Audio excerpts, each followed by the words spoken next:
Franco no se supeditó nunca ni a Hitler ni a Mussolini, siempre mantuvo la independencia, y la prueba es que después en la Guerra Mundial se mantuvo al margen. Y luego el segundo golpe fue la falsificación de las elecciones de febrero de 1936, que dieron la victoria fraudulenta, evidentemente, al Frente Popular. Lo importante del ejército soviético es que sin las victorias soviéticas contra los nazis, el desembarco en Normandía no habría podido ni siquiera soñarse. La base de la legitimación histórica, moral y política de lo que está haciendo el gobierno actualmente es la falsificación de la guerra civil, fundamentalmente. Preston es un falsario radical. Bienvenidos un día más a Trincheras Ocultas.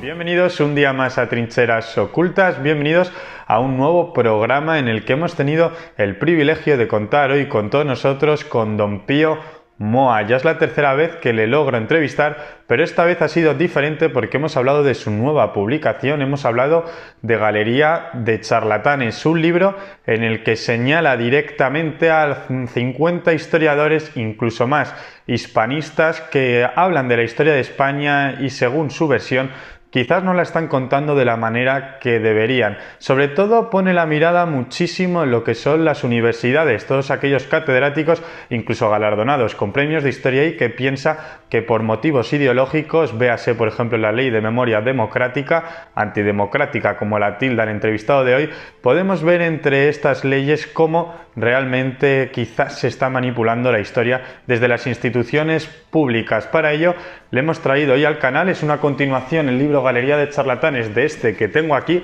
Los mitos de la guerra civil, el cual ha sido un auténtico bestseller, es el libro de historia en español más vendido, más de 300.000 ejemplares, y hace poco se publicó en Francia. Básicamente lo tenéis por aquí, Los mitos de la guerra civil, Galería de Charlatanes, es la continuación a esto que propuso en el libro Pío Moa sobre todo aquello que no se estaba hablando de la guerra civil, sobre todo en las universidades y también por parte de los académicos. Tratamos temas muy interesantes como por ejemplo cómo un aficionado de verdad a la historia puede tratar aquí en España algún tema, aportar algún dato y cómo puede ser incluso en este caso no escuchado o no valorado por los académicos, cosa que sucede todo lo contrario por ejemplo en Inglaterra o en Francia.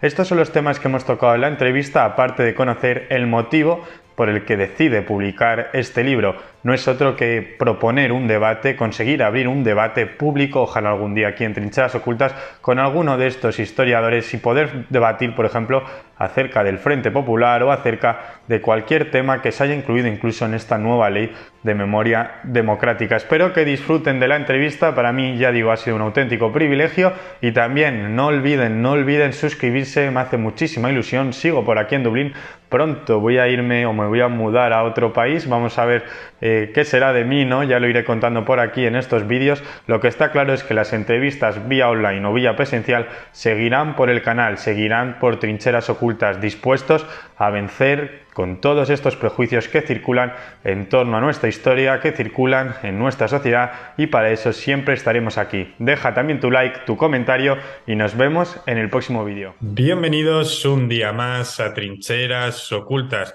Hoy tengo el privilegio de contar en mi canal con el autor Don Pío Moa. Ha escrito un nuevo libro, ha publicado un nuevo libro que se llama Galería de Charlatanes. En este nuevo libro podríamos decir que es una continuación de ese bestseller que ya publicó hace unos años, Los mitos de la guerra civil, y señala en este libro a unos cuantos historiadores.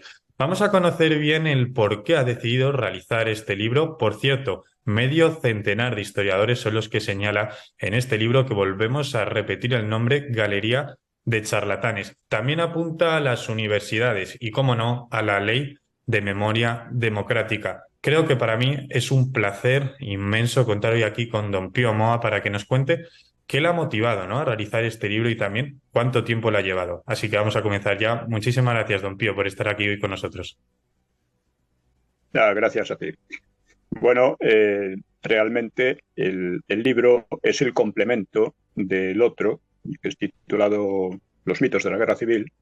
Este libro, Los mitos de la guerra civil, se publicó hace 20 años y ocasionó una verdadera conmoción entre la izquierda, los separatistas y finalmente también el PP, que no le gustaba, porque es una explicación de la guerra civil completamente distinta de la que han elaborado estos señores, que yo los considero charlatanes. Vamos, lo considero, es una cosa es considerarlo, otro demostrar que lo son, ¿no? El caso es que este libro tuvo, como digo, causó una verdadera conmoción. Hubo peticiones de censura, de impedir que se difundieran, que se difundiera el libro, abiertas, ¿no? Por parte del UGT, por parte de profesores, por parte de historiadores, no solo de izquierdas, sino también de derechas, como podía ser Javier Tuset. Este pidió prácticamente la censura del libro desde El País, con lo cual demostraba hasta qué punto son demócratas, claro. Y lo que ocurrió con esto no fue que les desagradara, o sea, que estuviesen en contra de las tesis abiertamente, que las criticasen, sino el hecho del éxito que tuvo el libro. Tuvo un éxito extraordinario, lo cual era lo que les preocupaba, porque nunca les ha preocupado realmente la crítica historiográfica. Los ataques no iban al libro nunca, fueron siempre a mi persona, eran ataques personales, ataques falsarios en general, plagados de insultos además. Bueno, pues esto resulta que ha vuelto a ocurrir este año en Francia. Se ha publicado la traducción de los mitos, ha creado una conmoción muy parecida, en la cual todos eran ataques personales con la idea de desanimar a la gente de leer, en definitiva. Que no lo han conseguido. No lo han conseguido, por lo cual están muy dolidos. El hecho de que un libro español cause una conmoción intelectual en Francia es un hecho importante, porque prácticamente yo no recuerdo ningún caso de un libro español que haya causado este interés, ¿no? Fuera de nuestras fronteras. Por lo cual debía haberse tratado aquí mucho más ampliamente de lo que se ha tratado. Debía haber sido un tema cultural, un tema intelectual, en las publicaciones de este carácter, publicaciones culturales, en los medios, en los grandes medios. No ha sido así, han tratado de ocultarlo, pero esto me ha animado a sacar una nueva edición de Los mitos de la guerra civil. Insisto en que es un libro que nunca ha sido... no ha sido ni siquiera debatido. Yo siempre, evidentemente nadie tiene la verdad absoluta, pero claro, es necesario un debate libre. La respuesta a esta necesidad de debate fue la ley de memoria que llamaban histórica al principio y ahora la que llaman democrática, y que es esencialmente antidemocrática porque ataca las libertades todos, empezando por la libertad intelectual. Pues esta es la realidad, aquí y en Francia. Es decir, se ha creado una mitificación y una falsificación sistemática de la guerra de España, que tiene una importancia actual, no es simplemente cosa pasada, tiene una importancia fundamental porque la versión que intentan imponer de manera soviética, por una ley de tipo soviético, que es la ley de memoria antidemocrática, pues es la base de la legitimación de la izquierda y de los separatistas. La base de la legitimación histórica, moral y política de lo que está haciendo el gobierno actualmente es la falsificación de la guerra civil, fundamentalmente, y del franquismo, pero fundamentalmente de la guerra civil. Y por eso mismo es necesario desafiar esta ley, que es una ley totalitaria. Bueno, pues consideré que el libro debía completarse con otro que explicara de dónde ha salido toda esta falsificación de la historia, que no solo de la historia de la guerra civil, sino también de la historia de España. Entonces, en el libro Galería de charlatanes, explico muy bien, creo yo. Desde luego ellos no me van a rebatir.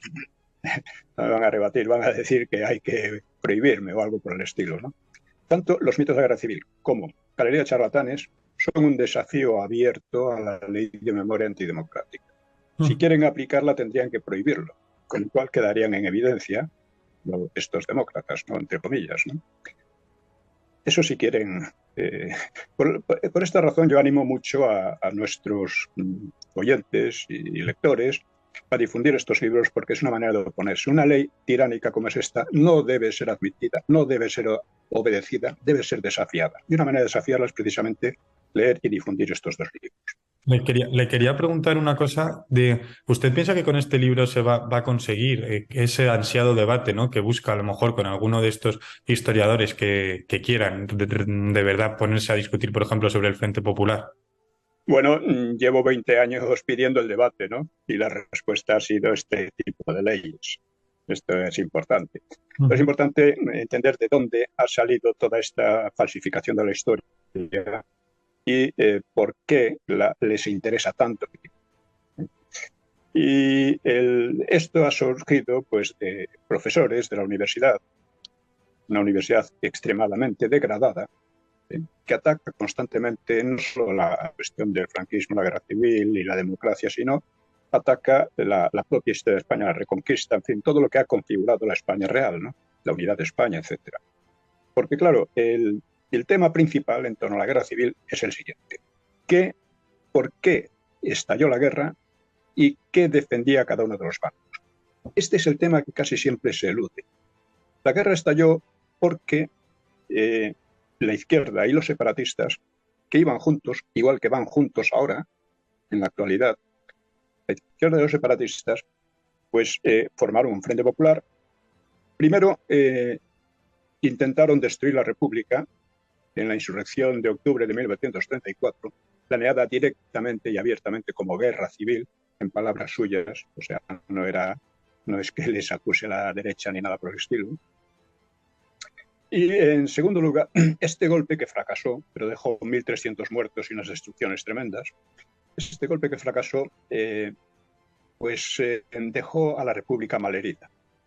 Y luego el segundo golpe fue la falsificación de las elecciones de febrero de 1936, que dieron la victoria fraudulenta, evidentemente, al Frente Popular.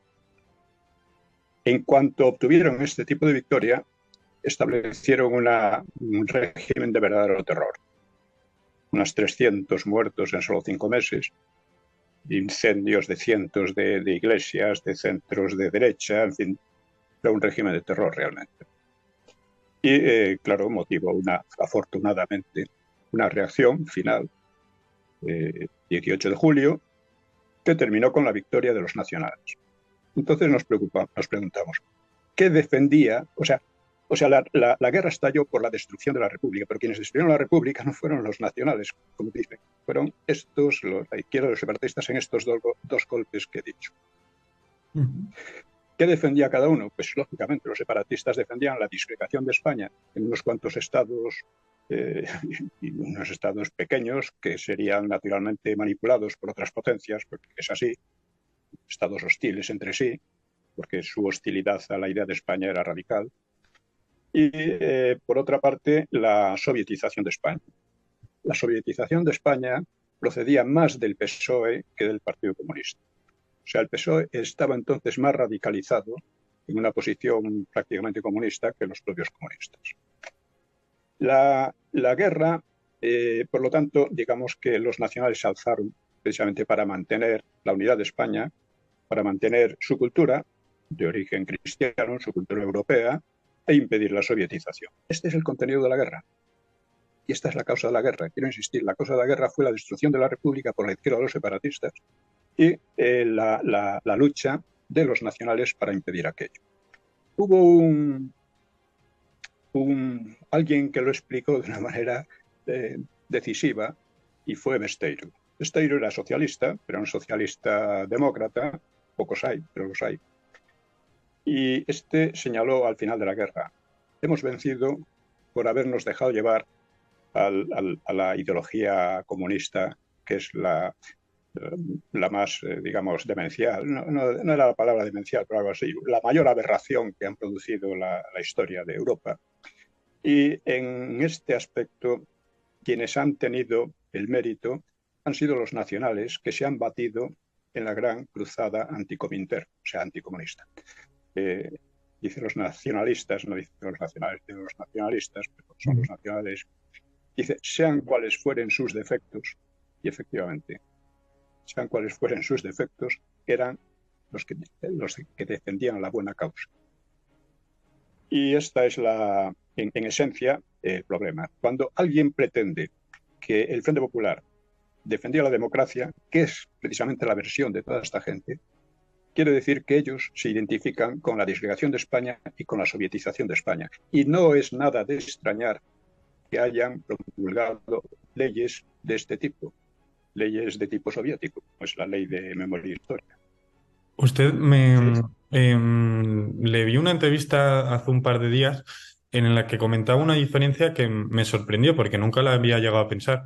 Usted comentaba que, claro, otro punto controvertido, ¿no? Cuando se trata este punto de la historia, cómo Stalin, ¿no? Ayudó en este caso al Frente Popular, pero también luego usted hacía la diferencia con el apoyo de Hitler a Franco, por ejemplo, diciendo que en este momento Hitler no era el genocida que todo el mundo conocía, como que usted establece ahí la diferencia que parece ser en la actualidad con leyes como esta, tanto cuesta entender, ¿no? Bueno, la diferencia es doble.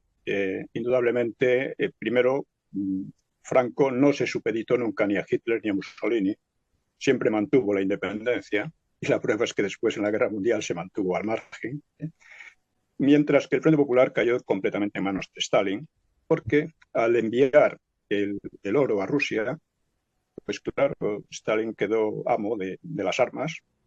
Además tenía un partido comunista que llegó, que al principio era pequeño, pero llegó a hacerse el más importante del Frente Popular, Partido Comunista, que era un partido literalmente agente de Stalin y además orgulloso de ser. Bueno, esta es una diferencia. Y la otra diferencia es que efectivamente, por entonces, Hitler aún no había cometido los genocidios que serían conocidos luego en la Segunda Guerra Mundial, mientras que Stalin ya tenía a sus espaldas millones de muertos, ¿no? Y estas son dos diferencias muy fundamentales, en las que nunca se insiste lo bastante. No insiste ni siquiera la historiografía de derechas, porque la historiografía de derechas cae en una serie, es bastante Roma en general, y cae en una serie de, como diríamos, de ineptitudes, como hablar del bando republicano en la guerra civil. No había tal bando republicano, claro. Se sobreentiende que el bando republicano era el bando de la Segunda República, pero ese bando, el Frente Popular, fue precisamente el que destruyó la República. Entonces se ha tergiversado de una manera radical todo, ¿eh? Y hay que reconocer que quienes han defendido otra cuestión hasta ahora no lo han hecho demasiado bien.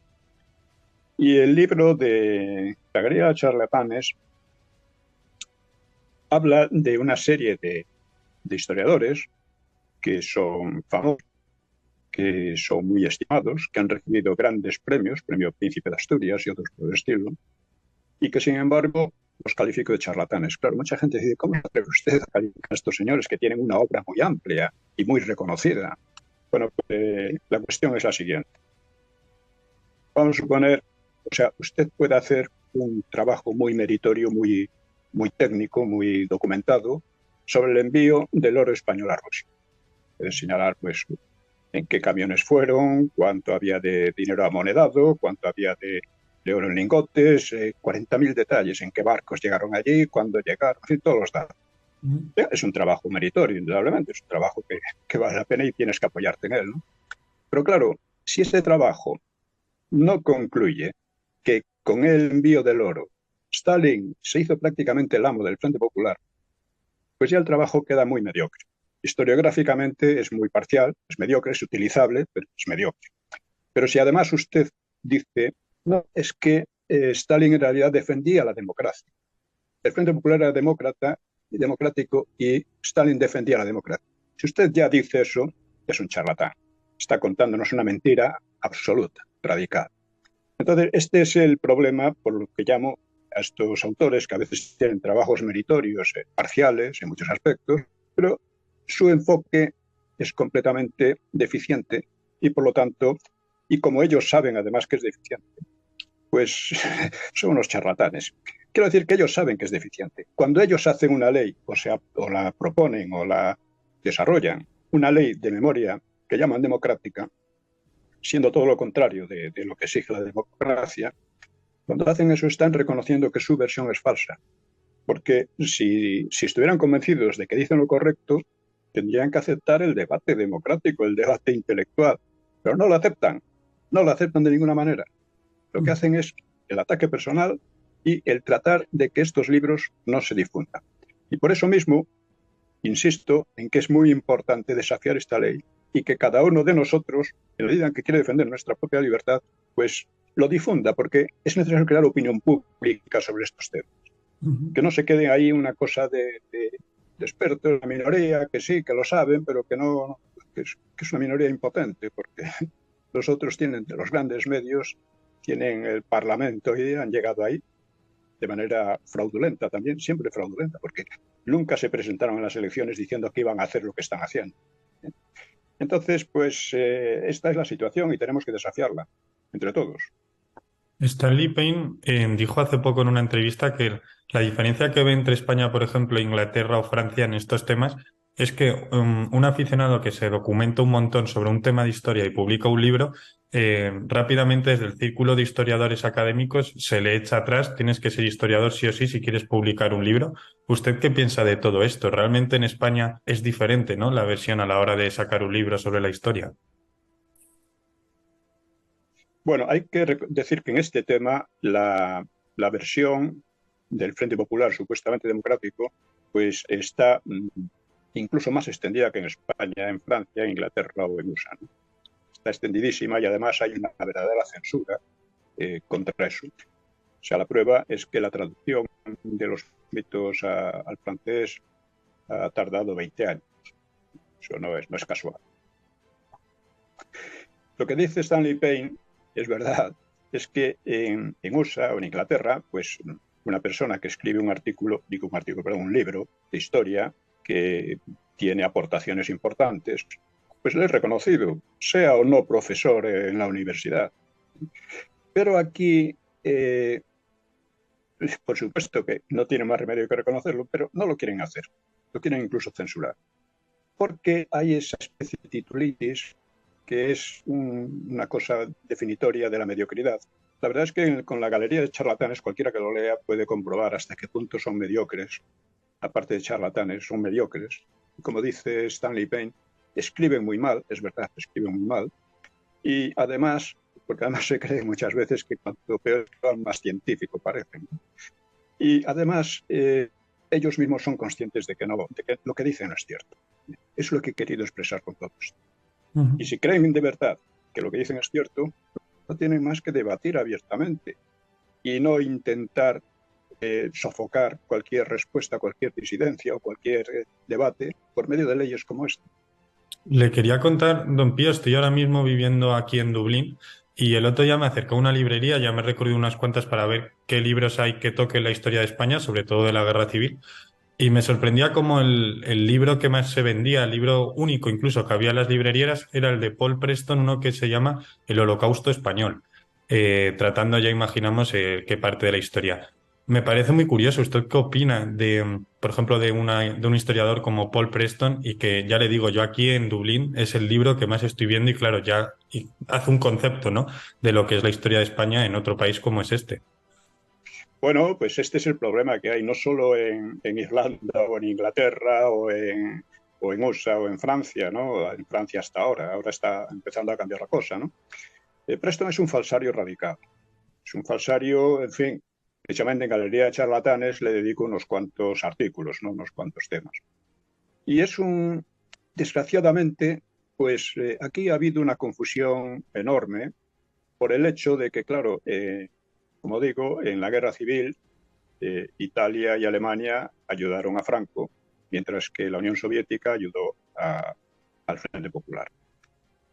Como quienes vencieron fueron los aliados, los anglosajones y la Unión Soviética, juntos, en alianza, pues claro, ha quedado como si el franquismo fuera una especie de fascismo, ¿no? En realidad, en el franquismo había muy pocos fascistas. En segundo lugar, el fascismo era un régimen de partido único, en ese sentido totalitario, que trataba de ocupar el Estado. Y eso no ocurrió nunca en España. En España el franquismo, aunque se declaraba contra los partidos, tenía 4 partidos nada más, ¿eh? Los únicos que estaban prohibidos eran los partidos que ocasionaron la guerra civil. Y los separatistas y los separatistas y los comunistas y los socialistas. Estos sí estaban prohibidos. Pero los 4 partidos del franquismo eran la Falange, por supuesto, que era lo que más se parecía al fascismo, pero no era del todo fascista, porque los fascistas eran, vamos a decir, no eran religiosos. Admitían la religión, no la perseguían, pero no eran religiosos. En cambio, la Falange se declaraba católica. El segundo partido eran los carlistas, que se llevaban muy mal con los falangistas, por cierto. El tercer partido eran los monárquicos, en aquel momento eran de Don Juan, monarquíos de Don Juan, y sobre todo los católicos, digamos los católicos políticos que procedían de la Ceda. Bueno, el partido principal de todos era el de los católicos políticos. Por ejemplo, los católicos tuvieron bastantes problemas, con bastantes disputas o rivalidades con los falangistas ya en los años 40 y siempre ganaron los católicos. O sea, el régimen se proclamó a sí mismo católico. No se proclamó ni falangista, ni monárquico, ni nada. Se proclamó católico. Claro, el gran problema que tuvo, se puede decir que esto fue probablemente un error de Franco, si se quiere ver así. El gran problema que tuvo es que en el Vaticano II, el Concilio Vaticano II, declaró que eso de un régimen católico no funcionaba, no admitían la confesionalidad y no solo eso, sino que gran parte de la Iglesia se puso a actuar contra el franquismo, a favor tanto de los separatistas, de la ETA incluso, y de los comunistas en comisiones obreras, etc. Estas cosas son un poco olvidadas hoy, pero son fundamentales. Con lo cual, el régimen franquista quedaba sin futuro, quedaba un poco en el aire y empezó un proceso de descomposición. La Falange se fragmentó en varios partidos, varias falanges, los carlistas también, hubo incluso un carlismo prácticamente trotskista. Los monárquicos uno eran partidarios de Juan Carlos, otro de Don Juan, y los católicos, pues, como digo, apoyaban cualquier cosa que fuera contra Franco. Aquellos, no todos ellos, pero muchos de ellos. Y el resultado, pues, fue que, en fin, fue el que fue. Es decir, el franquismo no tenía futuro. Por lo tanto, esto es muy importante porque al franquismo no le quedaba otra... Estaba en descomposición y, por lo tanto, quiero decir, en los años 70, finales de los 60, 70, estaba en descomposición y no tenía otra alternativa que una democracia convencional. Y esto fue lo que se organizó desde el franquismo. Fue un gran triunfo del franquismo, el triunfo último del franquismo, organizar la transición de una manera democrática, mediante un referéndum que de manera muy mayoritaria se hizo de la ley a la ley, desde la legitimidad histórica del franquismo a la legitimidad democrática. Y esto además es una cosa nueva, en cierto modo, en Europa, porque la verdad es que los países de Europa occidental han debido su democracia no a ellos mismos, sino a los ejércitos ruseño, Estados Unidos y soviético. Lo importante del ejército soviético es que sin las victorias soviéticas contra los nazis, el desembarco en Normandía no habría podido ni siquiera soñarse. O sea, los alemanes dedicaron a Rusia el 80% de su esfuerzo bélico. Y los anglosajones, si hubieran tenido que afrontar un esfuerzo semejante, no hubieran podido, porque incluso un esfuerzo mucho menor, los nazis o los alemanes les daban bastantes palizas, entre otras cosas. Entonces, estos países, que además bajo la ocupación nazi hubo mucha más colaboración que resistencia a los nazis, estos países solo obtuvieron su democracia por la acción de los ejércitos ruseño de USA, Estados Unidos, y soviético. España no tiene esa deuda histórica, moral y política fundamental, sino que aquí la democracia ha llegado por la propia evolución social de España. Esto es fundamental y por eso es tan importante aclarar las cosas sobre el franquismo y por eso entendemos bien por qué el antifranquismo ha estado socavando la democracia en España y por qué ha dado lugar a leyes como estas. Leyes de tipo soviético, una vez más. Alianza con unos separatistas que quieren convertir a España en una amalgama de partidos, de pequeños estados manejables por otras potencias. Creo, don Pío, que con esta última reflexión vamos a ir dando fin a esta entrevista, pero me gustaría preguntarle ya para acabar, usted ha hecho una obra, Galería de Charlatanes. Me gustaría irnos a la otra cara de la moneda. Si tuviera que resaltar algún historiador en España que esté haciendo bien el trabajo desde su perspectiva, ¿qué nombres podría decirnos ahora mismo a nuestros espectadores que usted piense que están haciendo una gran labor? Bueno, una labor importante la han hecho, por ejemplo, los que han estudiado a fondo el fraude en las elecciones de 1976. Son dos autores, uno se llama Villa García, y otro, es que para los nombres yo así No se improvisarme es muy preocupe. difícil, ¿no? Bueno, es un ejemplo muy interesante porque efectivamente han hecho un trabajo espléndido que ha clarificado esa cuestión y, sin embargo, no han tenido el valor moral de defenderse, es decir, de plantear un debate. Al contrario, en el propio libro dice que no quieren entrar en polémicas. Pero, ¿cómo no quiere usted entrar en polémicas si está diciendo que toda esta, digamos, legitimación histórica de la izquierda actual es un fraude? Bueno, pues así es. Este es el problema que hay en estos historiadores. Hay un historiador muy importante que va a publicar muy pronto un libro fundamental. Este es Miguel Platón, que es el primero que ha estudiado los archivos sobre los fusilados después de la Guerra Civil. Y es interesantísimo porque, claro, desmiente casi todo. En primer lugar, fueron juicios cuidadosos. No fueron juicios a lo bruto como los de los llamados tribunales populares. Fueron muy cuidadosos. Hubo unas 50.000 penas de muerte, pero se cumplieron únicamente unas 14.000. Esto, claro, no tiene nada que ver con esas cifras que dan de 200.000, 100.000, 130.000, 80.000, que dan todo esto que hemos estado viendo. No tiene nada que ver. Y es muy importante señalar esto. Es el primer estudio científico, vamos a decir, basado en los archivos. Espero que salga pronto, en el mes de enero o a principios de febrero, y que sea un golpe, otro golpe más a toda esta monserga, a toda esta falsificación en la que estamos viviendo y que está envileciendo y envenenando a la población, creando odios que no debían existir, porque no existían cuando terminó el franquismo y por eso fue posible la transición, pero que ahora se están tratando de reproducir, que nos llevan a enfrentamientos que debían estar olvidados ya. Bueno, don Pío, muchísimas gracias por habernos aceptado esta entrevista aquí en Trincheras Ocultas. Ha sido un auténtico placer. Esperamos tenerle pronto por aquí por el canal. Muchas gracias a vosotros.